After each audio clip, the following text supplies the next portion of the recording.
Welcome to money Manthan TV. నేను మీ లక్ష్మి. ప్రతి ఒక్కరి జీవితంలో అవసరమైనటువంటి సత్యాలను తెలుసుకునే కార్యక్రమానికి స్వాగతం, సుస్వాగతం.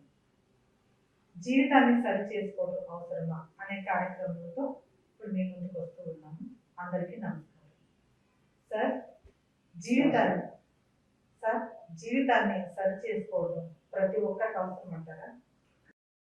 ఖచ్చితంగా అవసరం ఉంటుంది. జీవితంలో self regulation, self realization, self regulation అంటే తను కరెక్ట్గా అనుకున్న ప్రకారం ఎందుకు వెళ్తున్నాడా, లేదా ఎక్కడైనా అడ్డంకులు వచ్చే అవకాశం ఉందా, తనకున్న సమస్యలు ఏంటి, ఎలా సాధించుకోవాలి సమస్యను, సమస్యలు ఆలోచించాలి. తన సమస్యలు తట్టుకునే శక్తి కావాలి. లేకపోతే సమస్య రాకుండా ఎలా చూడాలి అంటే plan, problem, identification problem, prevention of problem, తర్వాత ప్రోగ్రెస్, ఈ ప్రజెంటేషన్, ప్రోగ్రెస్, ఇవన్నీ కూడా మనం ఆలోచించాల్సి వస్తుంది. అంటే మనం ప్రతి ఇప్పుడు ఎగ్జామినేషన్ చూడండి, 5th క్లాస్ 6th క్లాస్కి వెళ్ళేప్పుడు యాన్యువల్ ఎగ్జామ్ పాస్ అయితే 6th క్లాస్కి వెళ్తే కావాలి. 5th క్లాస్కి వెళ్ళేటప్పుడు కూడా యాన్యువల్ ఎగ్జామ్ అయితే కాకుండా 6 నెలల పరీక్షలు, 3 నెలల పరీక్షలు, నెలల పరీక్షలు ఇవన్నీ చేస్తుంది. ఎందుకంటే ఎక్కడైనా మనం సబ్జెక్ట్ అర్థం చేసుకోలేకపోయినా సరే, చదవకపోయినా, తెలుసుకోలేకపోయినా ఆ పరీక్ష తెలుస్తుంది. ఒక చాప్టర్ తెలుసుకోలేదు, సబ్జెక్ట్ తెలుసుకోలేదు అని చెప్పాను. అదే మాదిరిగా ప్రతి పని కూడా ఒకసారి రీచెక్ చేసుకోవాలి. మనం కరెక్ట్ చేస్తున్నామా, ఇంకా బాగా చేసే అవకాశం ఉందా, దీనికి ఇంకా సలహా సూచనలు తీసుకోవాలా అని కూడా ఆలోచించవలసిన అవసరం ఉంది. దాని జీవితంలో ప్రతి వ్యక్తి కూడా కంపల్సరీగా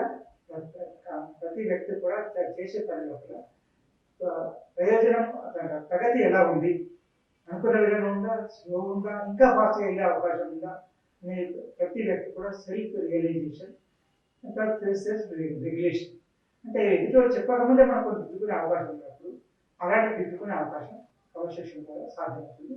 కాబట్టి మనం ఏం చేయాలని తెలుసుకున్న తర్వాత ఎలా చేయాలి, ఎలా అనుకున్న విధంగా ఫలితం వస్తుందా లేదా అని గుర్తించాల్సిన బాధ్యత కూడా ఆ వ్యక్తి పైన ఆధారపడుతుంది. కొందరు తప్పులు చేస్తూ ఉంటారు. మరి వాళ్ళకి నా జీవితాన్ని నేను సరిదిద్దుకోవాలి అనే ఆలోచన రాదా? తప్పులు ఎప్పుడు చేస్తుంటారు ఒక వ్యక్తి, కావాలని ఎవరు తప్పు చేయాలి. తప్పులు ఎప్పుడు చేస్తుంటారంటే ఒకటి తెలియక చేయడం, రెండు తెలిసి చేయడం. తెలియక చేసినా క్షమించవచ్చు, ఎందుకంటే వాళ్ళ చేతిలో ఉండదు కాబట్టి. చిన్న పిల్లలు ఏదో గ్లాస్ పనిచేస్తారు, పగిలిపోతుంది, తెలియదు కాబట్టి వాళ్ళు నేను లేదా పెద్దలు కూడా అలాగే విశ్లేషారు అనుకోండి, గొప్పటి, ఎందుకంటే ప్రత్యక్ష జ్ఞానం లేదా పగిలిపోతుందని చెప్పి. అదే మాదిరిగా ప్రతి వ్యక్తి కూడా తెలిసి తప్పు చేయకుండా ప్రయత్నించాలి. కాబట్టి తెలిసితో తప్పు చేయడం మాత్రం కరెక్ట్ కాదు, క్షమించడానే. ఈ తప్పు తెలుసుకో తప్పు చేయడం మాత్రం కరెక్ట్ కాదు. ఆ తప్పు నిర్లక్ష్య పరిస్థితి ఎందుకు వస్తుందని కూడా ఆలోచన. అత్యవసర పరిస్థితులు అంటే అత్యవసర పరిస్థితులు ఏది ఉండదు. ముందుగా ఆలోచించుకొని ఆచరించినప్పుడు క్రమశిక్షణ ముందుగా ప్రిపేర్ అయినప్పుడు అత్యవసర పరిస్థితి ఏది ఉండదు మనకు. అంటే అన్నిటికీ మనం ప్రిపేర్ అయినప్పుడు, అంటే మనం do the best, prepare for the best నేను ప్రిపేర్ అయినప్పుడు మనకు అత్యవసరం అంటే ఏమి ఉండదు.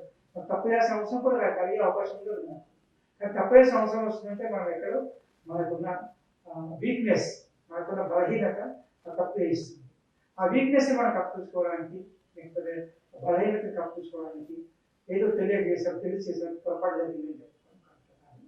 కాబట్టి మన బలహీనతని బలంగా మార్చుకోవాలి. కానీ బలహీనత వరకు మన వీక్నెస్ అత్యవసర పరిస్థితులు లేక అనుకూల పరిస్థితులు లేకపోతే కారణాలు చెప్పుకోవాలి.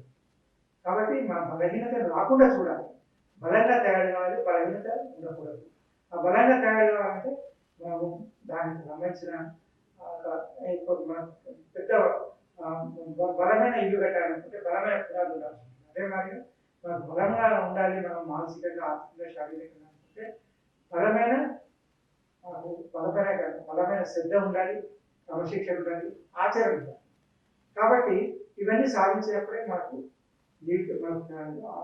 మనకు అడ్డంకులు లేకుండా ఉంటాం. కాబట్టి ఒకవేళ అడ్డంకులు ఏదైతే కూడా అడ్డంకులు లేకుండా ఎలా ఉండాలి, అడ్డంకులు వస్తే కూడా ఎలా దాన్ని ఎదుర్కోవాలి, అదేవిధంగా అవసరమైనప్పుడు ఎలా మార్చుకోవాలి పద్ధతిని కూడా అనేది కూడా రియలైజేషన్ అనేది జీవితంలో మార్పు. అయితే జీవితంలో మనము తిరిగి కొన్ని అవసరాలు, దాని ప్రకారం మన అవసరమైన కొన్ని మార్పు చేసుకొని